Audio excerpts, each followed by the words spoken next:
Olá, pessoal. Muito bom dia, boa tarde, boa noite mais uma vez. Então, vamos retomar aqui a nossa sequência de estudos de reprodução. Nas últimas aulas, a gente discutiu muito incessantemente a questão do ciclo estral nas diferentes espécies. Eu espero que vocês tenham conseguido aproveitar, digerir, o conteúdo, né, que a gente abordou. Espero também que vocês tenham tido tempo de estudar um pouco mais, que tenham surgido várias dúvidas, e eu estou à disposição de vocês, como eu sempre falo, né, para discutir, saná-las e a gente aprender junto aquilo que a gente não sabe. E na aula de hoje, eu vou começar falando um pouquinho do que acontece depois do dia 6 da ovulação, né? Ou do dia 21, no caso dos animais que têm 21 dias de ciclo estral. Pós-ovulação, caso aquele óvulo, né, tenha conseguido, né, ou o ócito, né, tenha conseguido encontrar o espermatozoide, né? Então, o que que acontece nesse caso?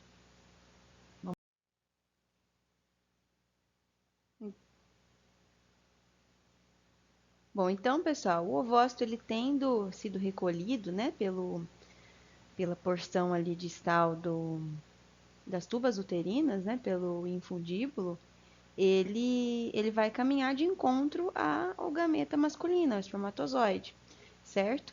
E existem alguns mecanismos, e a gente viu isso na aula, na nossa revisão de embriologia, eu até aproveitei, né, um slide daqui, a liberação de alguns sinais que vão sinalizar para o espermatozoide o caminho para o óvulo, para o ovócito. E esses sinais são oriundos justamente do próprio ovócito. Então, existe uma camada mais externa no ovócito, que a gente já falou a respeito dela na aula de êmbrio, né?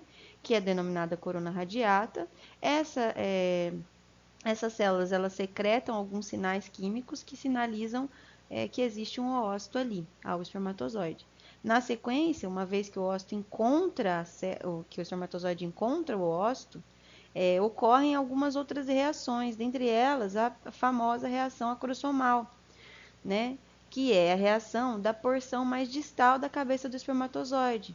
Né? Então, existe ali uma vesículazinha que a gente chama de acrossoma. Essa vesícula, ao se fundir à parede mais externa do ócito, ela entra num processo de exocitose ou liberação de algumas enzimas hidrolíticas, né?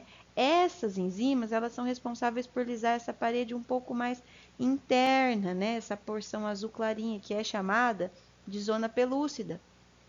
E uma vez feita essa lise da zona pelúcida, é permitida então, né, é possível então, a fusão entre as membranas da célula gamética ou do gameta masculino e da membrana do ócito, né, gameta feminino. E aí então que se inicia o processo de formação do ovo, né, ou o zigoto, como a gente chama comumente. Esse processo a gente já viu, né, lá na aula de embriologia, a gente vai fazer uma revisão bem rápida apenas para a gente rememorar, né, se inicia com primeiramente uma divisão meiótica, né, então essa célula se divide até que se torna uma célula zigótica, né, então essas células vão sofrendo sequenciais, né, divisões ali, e vão originando então estruturas cada vez mais complexas, ao passo de que à medida que avançam as divisões e o número de blastômeros excede 12 a 14, 16, e a gente passa então a denominar essa estrutura como mórula. Passada essa fase, inicia-se a fase de formação de blastocisto, né, que é o momento em que a gente observa ali uma massa celular interna, né, sendo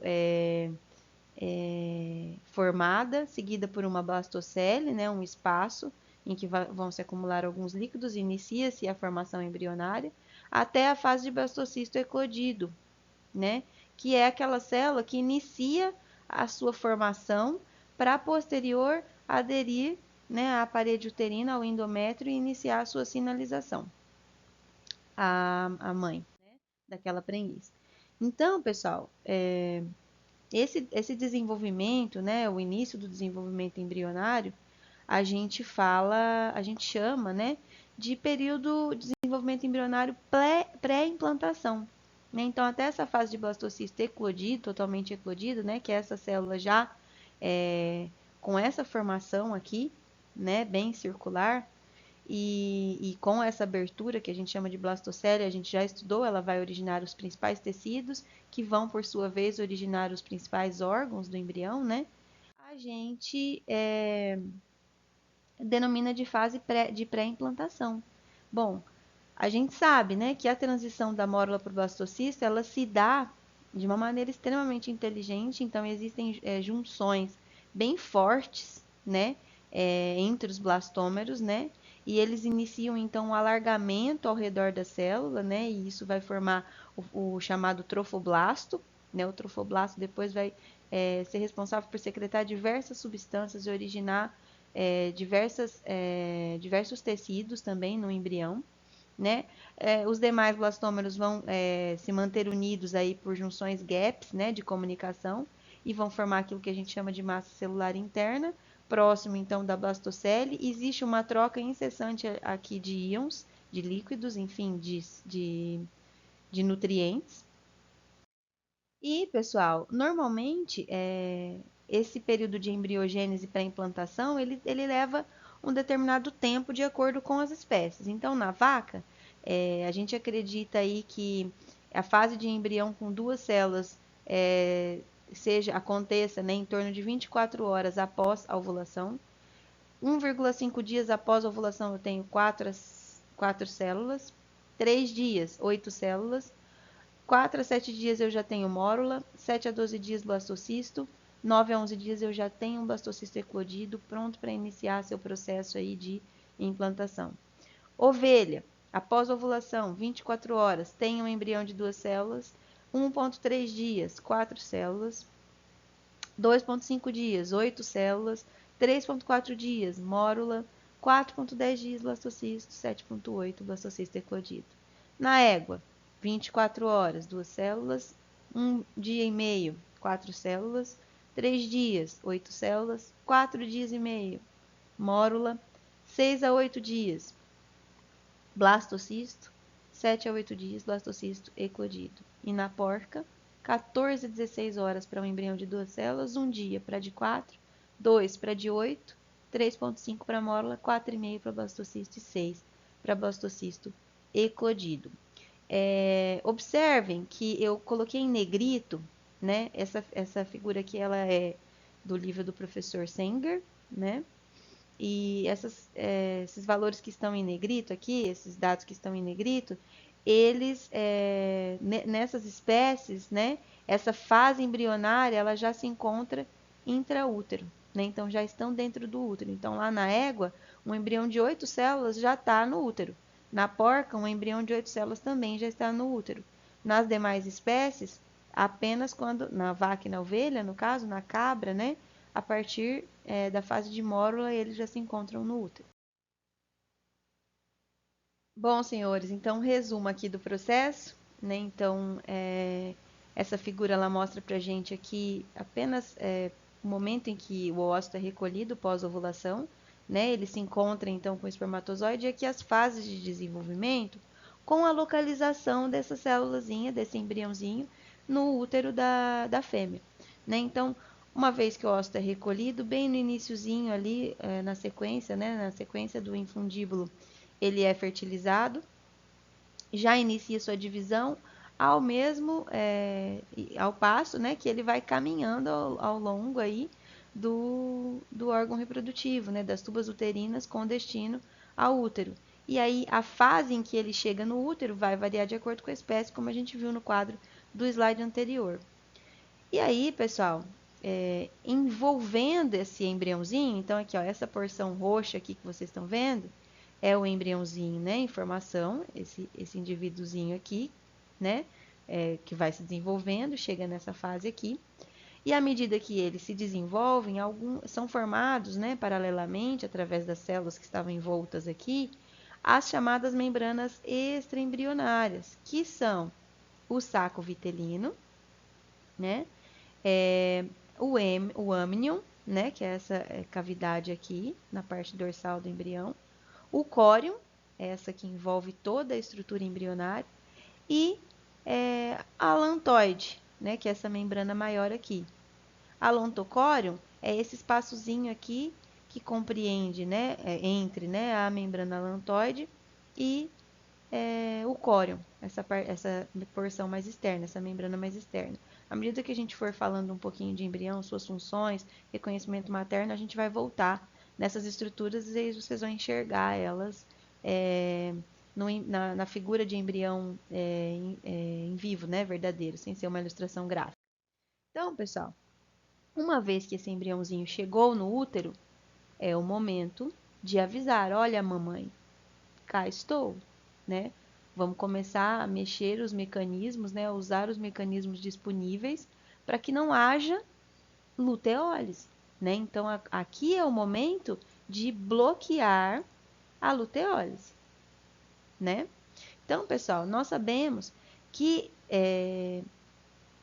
a ausência, né, de sinalização com o septo maternal, ela pode causar abortos espontâneos. Muitas vezes a gente não consegue nem diagnosticar que aquela vaca esteve prenha, principalmente em fazendas, em propriedades, aquela vaca ou aquela égua, né, ou a porca, ou a ovelha ou a cabra.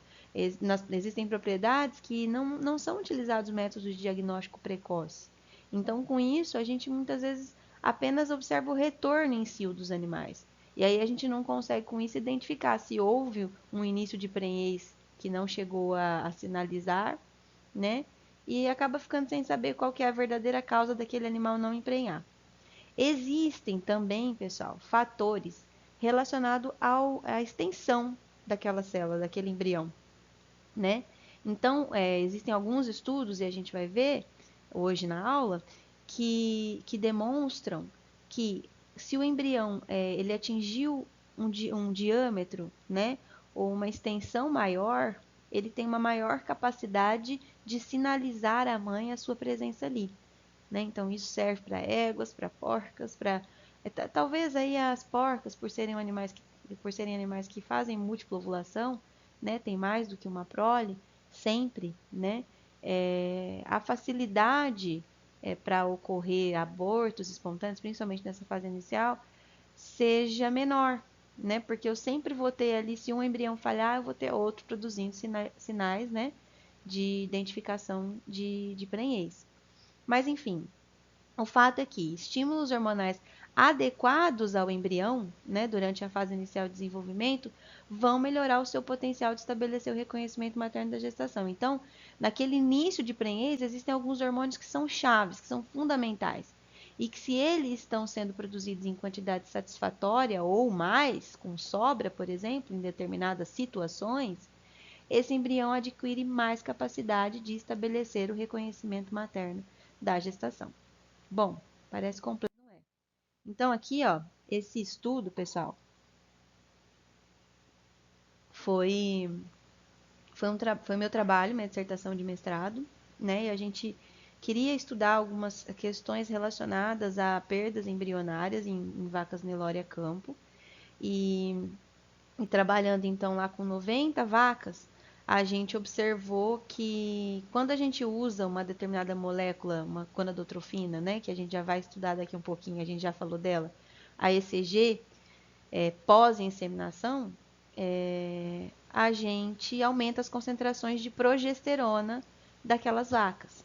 Né? Então, aqui, ó, eu fiz a aplicação de ECG 2 dias antes da IA, né, antes, né, da inseminação, e aí eu consegui que a concentração de progesterona, tá vendo? Aqui a barra roxa é dos animais que receberam ECG e a barra laranjada dos que não receberam. Isso 2 dias antes da IA, né? No momento de indução da ovulação aqui. Que a gente observou? Que aqueles animais que receberam um aporte a mais, né, de ECG tiveram mais concentração de progesterona. Só para vocês entenderem, o ECG faz potencializar o tamanho, faz aumentar, né, o diâmetro folicular. E com isso aumenta também o diâmetro do corpo lúteo que vai se formar. Então, a concentração de progesterona produzida pelos animais que receberam essa molécula, né, esse ECG, vai ser maior. E aí a gente observou que esse ECG é capaz de aumentar, né? Na verdade, isso foi uma constatação confirmando outros estudos prévios que já haviam demonstrado isso, né? Então, como aqui, por exemplo, né? Nesse trabalho aqui, do professor Mann, ele percebeu, né, que esse aumento da progesterona, vacas que apresentam maior concentração de progesterona, conseguem promover um melhor crescimento embrionário, né? Então aqui, ó, vacas que tinham maior concentração de progesterona lá no início da fertilização, né, da fecundação, tinham embriões com tamanho superior, certo, pessoal? Então, essas constatações, né, elas estão todas relacionadas com a concentração de progesterona que eu tenho no ambiente uterino nesse momento de fecundação, né, de pré-implantação, de desenvolvimento embrionário inicial, né? Então, aqui, ó, aqueles grupos, né, que tinham suplementação nesse outro estudo aqui do Clemente, lá em 2009, que receberam suplementação de progesterona, tiveram um embrião com maior comprimento e maior área no final, né? Então, as concentrações de progesterona, né, aumentadas em animais logo no início do desenvolvimento embrionário, promovem um melhor desenvolvimento embrionário.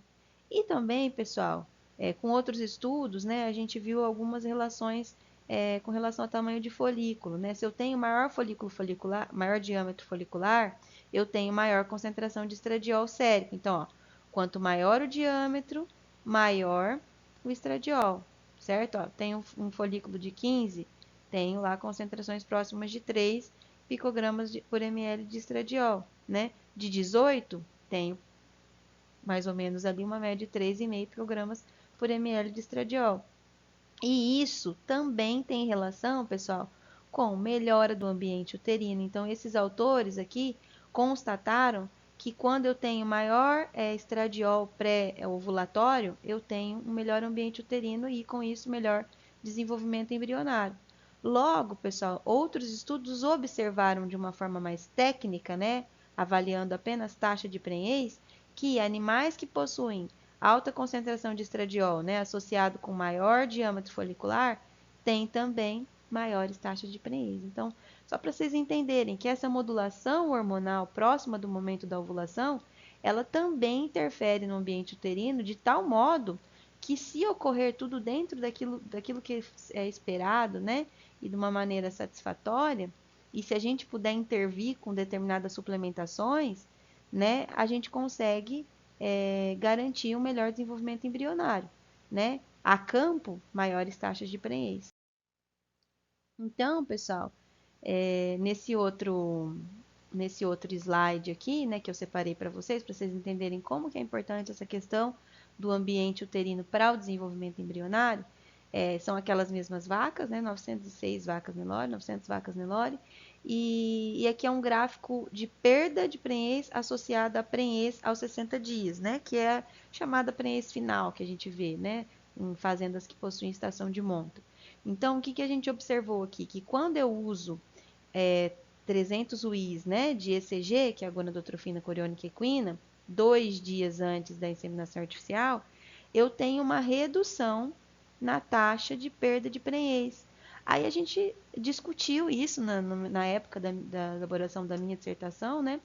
Como na verdade, a gente não estudou isso especificamente, mas isso foi um indício de que essa ECG, sendo aplicada 2 dias antes, por aumentar a concentração de progesterona, diminui a chance daquele embrião não ser capaz de determinar o reconhecimento materno da gestação. Então, reduz a perda de prenhez. Tenho mais progesterona, tenho um ambiente uterino melhor, esse embrião consegue crescer, se diferenciar, secretar fatores de reconhecimento e, com isso, tenho menor taxa de prenhez. A gente fez avaliação de prenhez com 30, 60 e 90 dias, né, nesse estudo.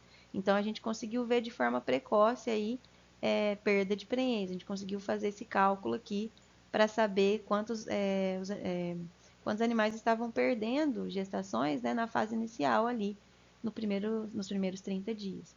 E aí, pessoal, o resultado final da nossa estação de monta naquela fazenda com essas 900 vacas, né, que a gente fez essa experimentação, isso é um dado de experimento, mas a gente tem dado a campo de fazendas de 20, de 30 mil vacas que mostram justamente a mesma coisa, né? Hoje as fazendas usam como rotina esse tipo de protocolo aqui, justamente porque com as pesquisas, a gente conseguiu mostrar o quanto era importante a aplicação dessa ferramenta aqui.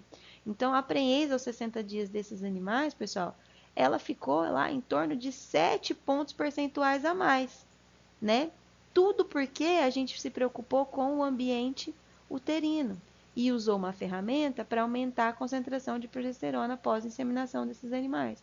Então, isso fez com que eu tivesse 7% a mais de prenhez no rebanho. Então, vocês imaginem aqui, ó, em 100 vacas, né? Eu tenho 7 vacas a mais daquilo que estaria estando prenhes no final da estação. São 7 bezerros a mais. Né? Então, o quanto que é isso importante? Qual que é o valor do bezerro hoje? Né? Então, são pequenas ferramentazinhas que, à medida que a gente vai estudando, a gente vai implementando, melhorando os protocolos e a forma de trabalhar com o manejo reprodutivo de cada fazenda especificamente, tá bom, pessoal? Isso foi só uma sobremesazinha, né, das aulas que a gente vai ter sobre biotecnologia quando a gente for falar específico sobre IATF, mas para vocês entenderem o quanto é importante a gente saber o porquê de determinadas partes da fisiologia são importantes para determinar que tipo de ferramenta eu vou usar, como no caso essa daqui que a gente descreveu, tá?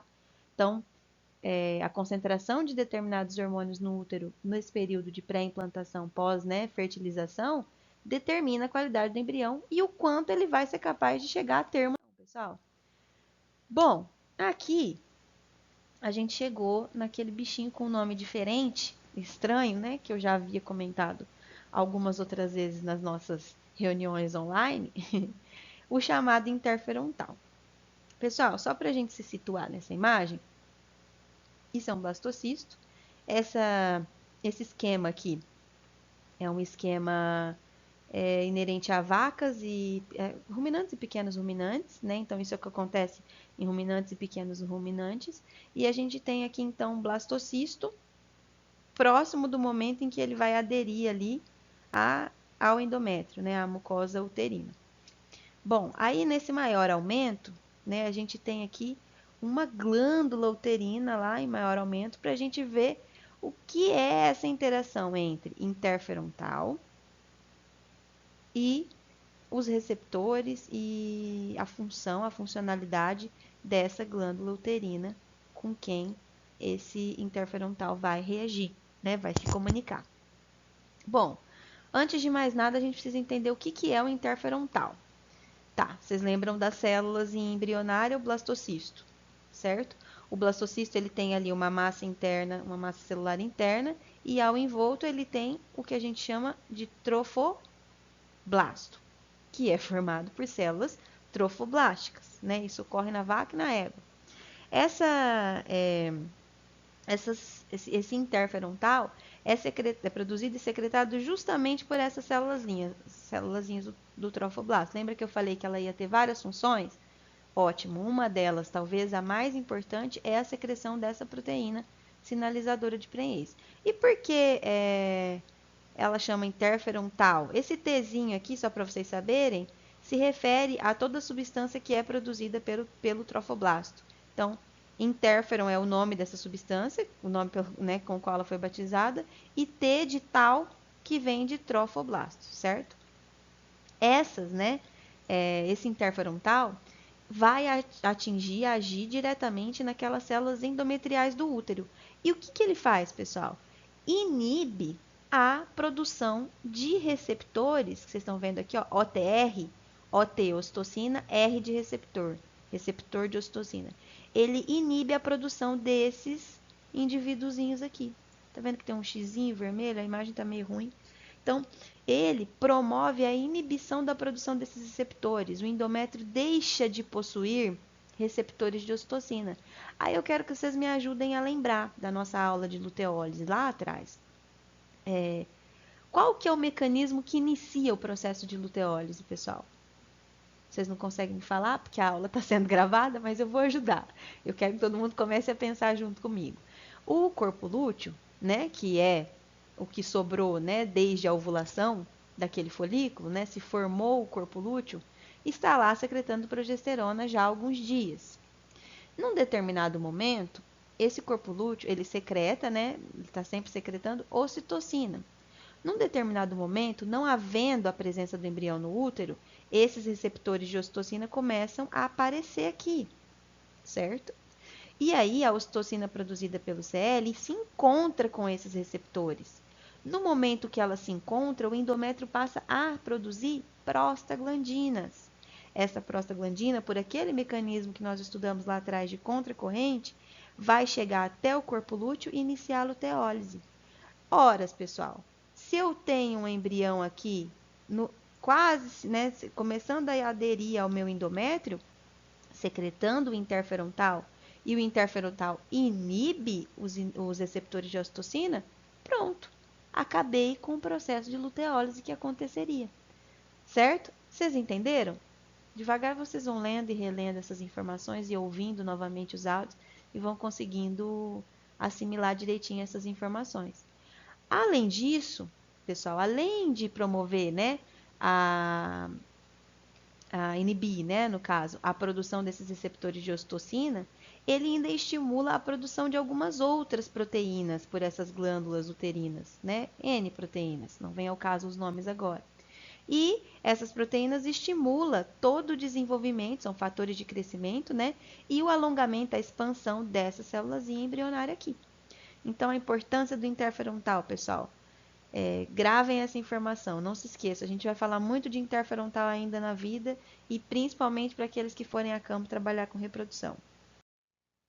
Bom, agora a gente chegou aqui para falar um pouquinho da porca.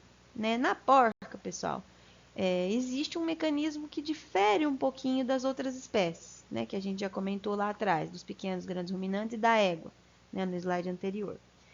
A porca, né, que não está prenha, também tem uma ocitocina que é secretada pelo endométrio, pela neurohipófise e pelo CL, né? Ambos órgãos secretam ocitocina.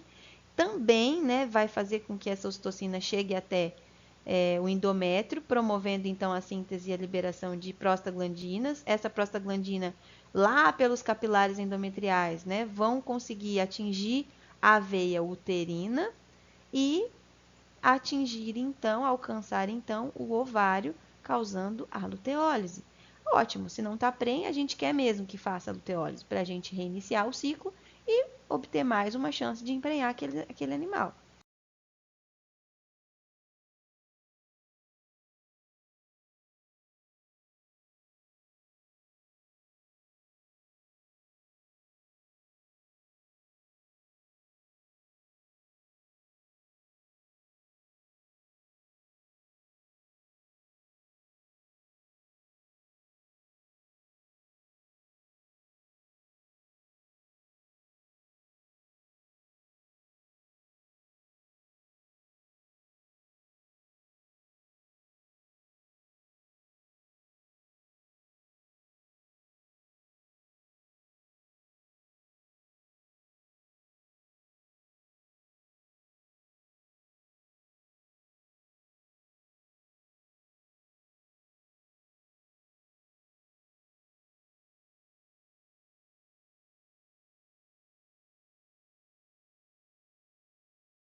Bom, pessoal, agora, na égua, né, além da secreção do interferontal que a gente já viu lá no esquema, né, no primeiro esquema que eu mostrei para vocês, a gente tem um outro mecanismo que é particular dessa espécie, né, que é a movimentação embrionária no útero, que é incessante. Então, essa ilustração aqui é uma das mais legais que eu já vi, embora não seja animada, mas dá para a gente entender, acho que fica bem claro para todo mundo. Vocês imaginem que cada pontinho preto aqui dentro do útero, né? Então, aqui o útero, cérvix, ovários, tubas uterinas, né? esses pontinhos pretos aqui, cada um deles é um ponto de parada do embrião, né, do concepto. Cada vez que ele para, então ele veio, se movimentou para cá, parou aqui, ele fica de 5 a 20 minutos aqui, aí ele se movimenta 5 a 20 minutos aqui, se movimenta de novo 5 a 20, se movimenta 5 a 20, e assim por diante. E em cada momento que ele para, é possível, né, alguns estudos demonstram que a cada momento de parada ele secreta nas diferentes porções do corpo e dos cornos uterinos aqui, como vocês estão vendo, fatores que fatores de crescimento, né, fatores que também possibilitam enzimas, né, proteínas relacionadas à prenhez, né, que sinalizam aí o reconhecimento materno da gestação. Então essa movimentação aqui é extremamente importante na égua, né? O embrião começa a se alongar e se movimenta incessantemente, juntamente, né, com a secreção dos fatores de reconhecimento materno. Tá? Mas na égua, lembrem-se sempre que a movimentação do concepto no útero é um dos principais fatores para o reconhecimento materno da gestação. Tá bom, pessoal? Na sequência, a título de ilustração mesmo, curiosidade, essa é uma das imagens mais legais que eu já vi. Essa égua ela foi a óbito, né? Ela está no livro do professor Ginter, né? De reprodução e biologia da reprodução da égua. E ela ilustra o útero de uma égua que foi a óbito, né? Então ela estava prenha, tinha 14 dias de prenhez, esse útero foi incisionado na sua parte dorsal, né? Passou-se uma lâmina aqui, a parte dorsal dele toda. E aí, então, foi exposto o concepto, olha que gracinha, aderido, né, ainda em formato esférico, não tinha se alongado. E esse dia, né, o 14º dia, é o último dia em que ocorre o fenômeno da migração embrionária. Então, é o último dia em que esse embrião se movimentou, parou aqui, acabou de aderir. Então, é uma imagem muito didática, muito legal da gente ver como é que o embrião se posiciona intraútero numa égua. Aqui, vou deixar para vocês, né, um resumo dos fatores de reconhecimento de prenhez de acordo com a espécie, tá? Leiam, quando vocês leem ovelha aqui, vocês podem considerar cabra. Eu vou corrigir esses slides antes de salvar em PDF e mandar para vocês. Corrigir não, acrescentar, ficou faltando aqui, conforme eu fui montando. Bom, então na vaca, a gente já viu, né, que existe o fator de reconhecimento de prenhez, né, o interferontal. Esse B aqui é de bovine, né? Então, BTP1, fator de reconhecimento de prenhez 1. E na ovelha, O interferontal, né? Ovine interferontal. E na égua, algumas proteínas, né? Em torno de 3 proteínas específicas de reconhecimento, não só interferons. Estrógenos também, né? E na porca, o estradiol. Além da movimentação uterina aqui, que é um fator mecânico, né? O período crítico. O que é o período crítico? É o momento em que o embrião precisa estar apto a lançar mão desses fatores de reconhecimento de prenhez. Qual que é esse período? Na vaca, entre o 15º e o 16º dia, que é quando a gente sabe que ocorre a luteólise, né? Na ovelha, entre o 13º e o 14º. Na égua, 12º e 14º. Na porca, 11º, 12º. E qual que é o tempo que o embrião demora para se implantar? Pronto, implantou, agora está no útero. Não tem perigo, né? 18 a 22 dias na vaca, 15 a 18 na ovelha, 36 a 38 na égua, 14 a 18 na porca. Então, gente, a sequência, né, dos eventos envolve agora a formação da placenta. A placenta é um órgão adjacente, né, ao embrião, e a gente já falou um pouquinho sobre ela. O fato é que ela proporciona uma proteção para o embrião, né, principalmente com relação a choque físico, e além de manter aquele embrião envolto por uma série de nutrientes, né, numa condição que permite, de forma parcial ou total, a interação com os componentes maternos, né, e a nutrição mais avançada desse embrião, né, nas fases de desenvolvimento embrionário médio até o final, né, que ele precisa de alguns nutrientes que ele próprio não é capaz de sintetizar. Então, isso acaba vindo da parte materna, né? Então, ali, ó, existe um tipo de placenta que a gente chama de placenta difusa, né? Essa placenta é a placenta que é encontrada na porca e na égua com algumas modificações, né? Com algumas particularidades, que é o que a gente vai ver. Então, basicamente, é uma placenta que apresenta uma superfície aveludada, né? Existe grandes espaços entre as vilosidades, né? E ela começa a se formar lá por volta dos 12 dias após a ovulação. Isso tem lá, né? Nos quadrinhos que a gente viu lá atrás. E ela se estabelece totalmente entre o dia 18 e 20 após a ovulação. Obviamente que à medida que o embrião vai crescendo, né, o feto, ela vai acompanhando o crescimento. As éguas, como eu disse, também possuem esse tipo de placenta, só que elas possuem uma particularidadezinha, que são chamadas microzonas, né? Então, são pequeninos pontos, né, que a gente encontra com pequenas velocidades coriônicas, né, que são denominadas de microvelocidades, né, que é um aglomerado ali de estrutura, né, com vasos sanguíneos. E uma outra particularidade, né, é que a placenta, ela forma, junto com, ela adere, né, ela adentra os cálices endometriais, né, e, desculpa, ela adentra o endométrio, formando o que a gente chama de cálices endometriais. Isso é particular da égua, e a gente vai ver um pouquinho isso ilustrado nos slides próximos. Com relação aos cães e gatos, o tipo de placenta deles é a zonária. Acho que vocês devem já ter visto isso com a professora Bia. Né? Então, possuem 3 zonas, uma zona que está relacionada com troca proeminente, né? Ela fica localizada ali em torno do córion, né? Próximo do meio do concepto. A segunda é um anel altamente pigmentado, né? Que esse pigmento nada mais é do que alguns hematomas, pequenos hematomas, né? Essa zona é também denominada de paraplacenta. E a zona 3, essa é responsável por absorver nutrientes e está na extremidade distal. Tem um aspecto total transparente. A gente consegue ver isso facinho quando a gente faz uma cesárea, por exemplo. Outros 2 tipos de placenta são o discoide, que é característico dos primatas humanos e roedores, né? Então possui 2 discos adjacentes à placenta, né? E o disco tem também essas vilosidades, né? Esses emaranhados de célula com vasos sanguíneos. E a cotiledonária, né? Que é a placenta de ruminantes.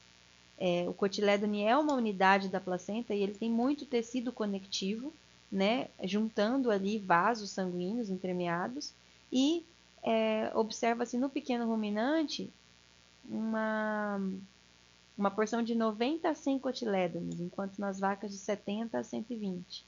O placentônio consiste do ponto de encontro, né? O placentônio é a estrutura que se forma entre a parte fetal do cotilédone, né, que é a parte coriônica, e a parte materna do cotilédone, né? Que são as regiões de carúnculas do útero. Né? Então, a união das carúnculas com esse cotilédone coriônico, né, fetal, dá origem à estrutura que a gente chama de placentônio. Então, aqui, ó, para a gente estudar, então aqui são os tipos de placentônios, né? De carúnculos, na verdade, né, que a gente vai encontrar aí nos animais. Então, convexos, que é mais característicos de vacas e girafas, né, tem essa estruturação aqui, como vocês podem ver aqui, ó, o miométrico, não, desculpe, o miométrio, né, e aí as membranas coriônicas da placenta, né, elas começam a se adentrar aqui, né, a carúncula, né, que está acima do miométrio, né, é a porção uterina mesmo, e forma essa estrutura aqui.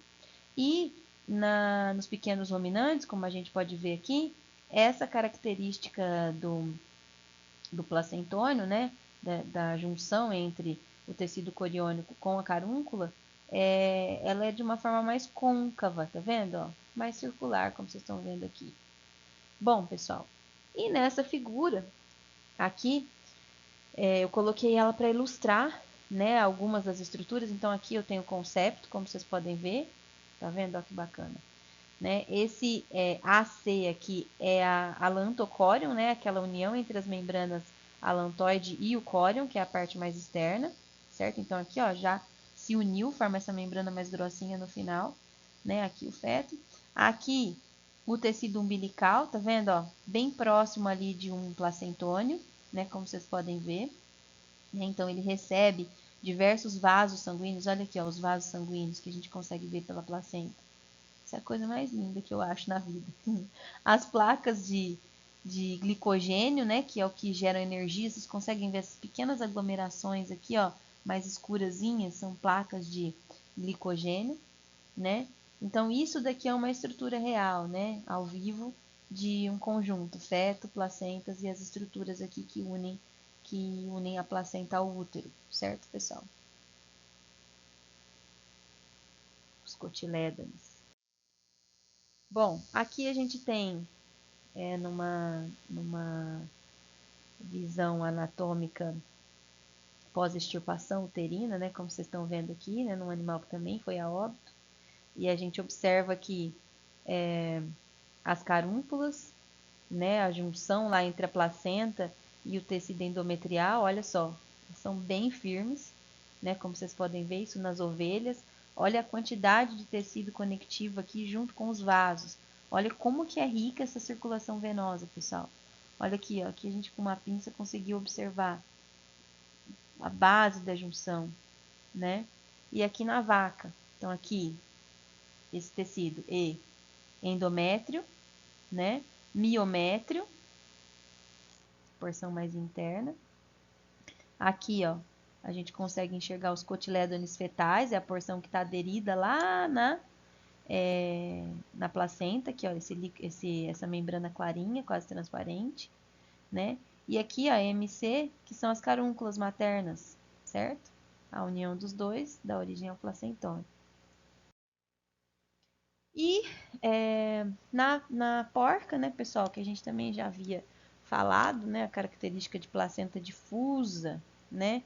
Então consiste de muitas vilosidades, né, esses dedos que a gente está vendo aqui, ó, na superfície do córeo. Essas vilosidades elas entram lá no endométrio, né, e formam uma combinação materno-fetal.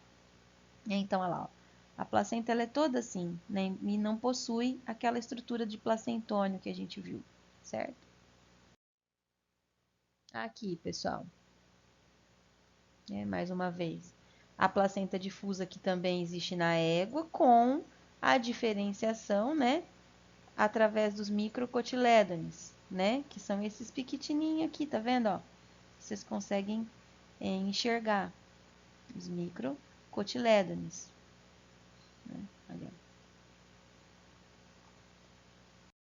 essa é a diferenciação. E aí, pessoal, esse gráfico aqui, ainda relacionado às éguas, né? Tem que começar a escrever aqui para vocês também não se confundirem, né? A gente viu que essas microvilosidades que eu mostrei lá atrás, né, é uma característica peculiar às éguas, né? Assim como os cálices endometriais, que são essas porções finais, né, dessas microvilosidades.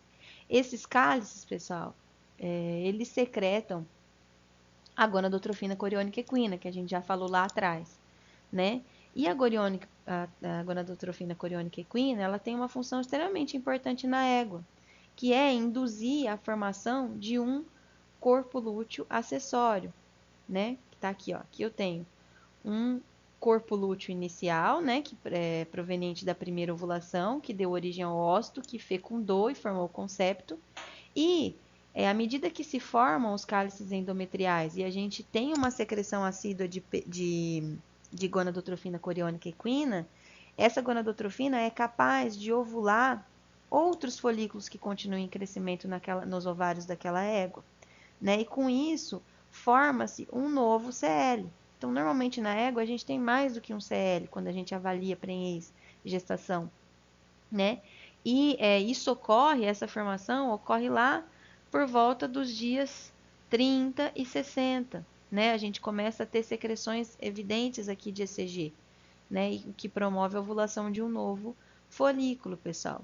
E aí o que acontece? Esse folículo, esse corpo lúteo acessório, ele é extremamente importante para que a prenhez da égua seja levada a termo, né? Então, essa estimulação do ECG, ela promove, né, garante que aquele concepto vai ter um aporte de progesterona mínimo necessário para que a gestação consiga passar por esse período aqui na égua, certo, pessoal? Então, a partir do dia 100, né, a partir desse momento aqui, quando esses CLs, os dois, né, já começam a perder a função, é quando na égua a placenta tem a capacidade, assume a capacidade de produzir a maior quantidade de progesterona. Então, como na égua esse período demora um pouco mais, é preciso que se forme um CL acessório para garantir essa prenhez até os 100 primeiros dias. Certo, pessoal?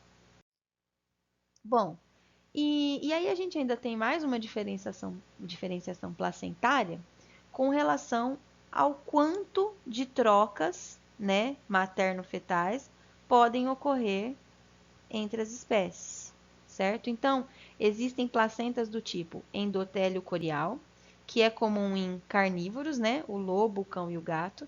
Então, nesse tipo de placenta, o córion, né, que é aquela porção da placenta, penetra no endométrio, então chega para jogar os vasos da mãe, né? Então, assim da mãe na placenta. A placenta sindesmo-corial, né, que é aquela que o epitélio da mucosa uterina permanece intacto, é comum de ruminantes. Então, a comunicação é feita através dos placentônios, né, da carúncula com o cotilédone, né, que formam os placentônios, e a mucosa uterina continua intacta, né? Aí, nesse caso, né, o trofoblasto ali entra em contato com o tecido uterino, permitindo a passagem de nutrientes, né, posterior à formação ali dos placentônios. A placenta epitélio-corial, em que o córion toca, porém, levemente o endométrio materno, só que não penetra, né, que é o caso da porca e da égua. Isso daqui, essas informações aqui, acho que o meu corretor acabou trocando aqui a minha ideia, a minha frase. A placenta hemocorial, né, que é aquela em que o tecido fetal penetra no endométrio ao ponto de entrar em contato com o sangue materno. Então, o feto ele tem contato com o sangue da mãe, né? Essa placenta é comum em primatas e roedores, pessoal. Então, aqui para ilustrar, o tipo de placenta epitélio corial que a gente viu lá atrás, né? Então, as células coriônicas aqui mantêm-se, as células fetais, né?